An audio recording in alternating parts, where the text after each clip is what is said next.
Police, जिसका काम देश में हो रहे अपराध को खत्म करने का होता है, और पुलिस गुंडे बदमाशों का सफाया करने में लगी रहती है और जेल की सलाखों के पीछे डालकर सबक सिखाती है।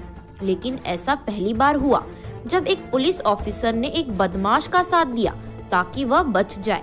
जी हाँ, मध्य प्रदेश के आईपीएस ऑफिसर सचिन अतुलकर और दुर्लभ कश्यप के बीच कुछ ऐसा ही देखने को मिला था। जब दुर्लभ कश्यप जेल में बंद था, इसके बाद लॉकडाउन खत्म होते ही उज्जैन आ गया और यहाँ माँ के पास रहने लगा।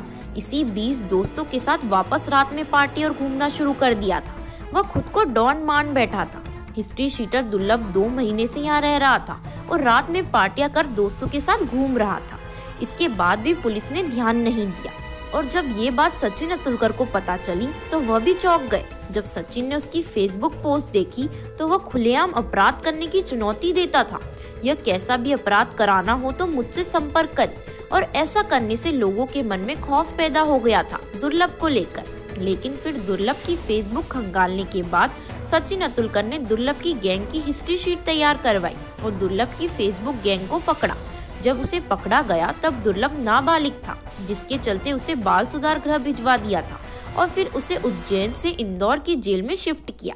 दुर्लभ बालिग हो गया था तो पुलिस ने दोबारा कार्रवाई कराई तो उसे भैरवगढ़ जेल में शिफ्ट कर दिया था। लेकिन जेल में जब सचिन अतुलकर से उसकी मुलाकात हुई तो सचिन ने उसे ऐसा कुछ कहा कि जमानत मिलने पर भी डर के मारे दुर्लभ ने 1 साल तक जमानत नहीं करवाई और जेल में ही रह रहा था। दरअसल सचिन अतुलकर ने कहा था कि तू जेल में है तब तक ही सुरक्षित रहेगा, अगर जैसे ही तू बाहर गया तो कोई भी तुझे मार देगा, क्योंकि तूने कम उम्र में बहुत दुश्मनी पाल रखी है, इसलिए कोई भी तुझे कभी भी ठोक देगा। और दुर्लभ पर इस बात का असर ऐसा हुआ कि वह सच में जेल से बाहर नहीं आया।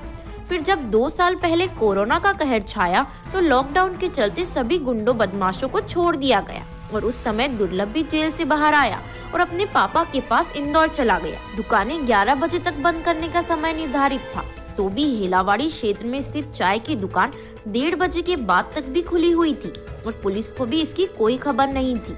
वहां पर कुछ साथी फ्रीगंज में हारफुल वाली गली में स्थित चाय की दुकान वाले को रंगदारी के लिए चाकू लहराकर धमका कर गए थे। इसके बाद वो जुम्मन चाय वाले के पास गए चाय पीने। वहां पहुंचे तो चाय की दुकान पर सामने खड़े शहनवाज से कहासुनी के बाद दुर्लभ ने उस पर कट्टे से गोली दाग दी, जो युवक की गर्दन के पास लगी और वह गिर गया। इसके बाद युवक के साथियों ने दुर्लभ को घेर लिया और टूट पड़े। चाकू के 34 वार किए, जिससे मौके पर ही दुर्लभ की मौत हो गई।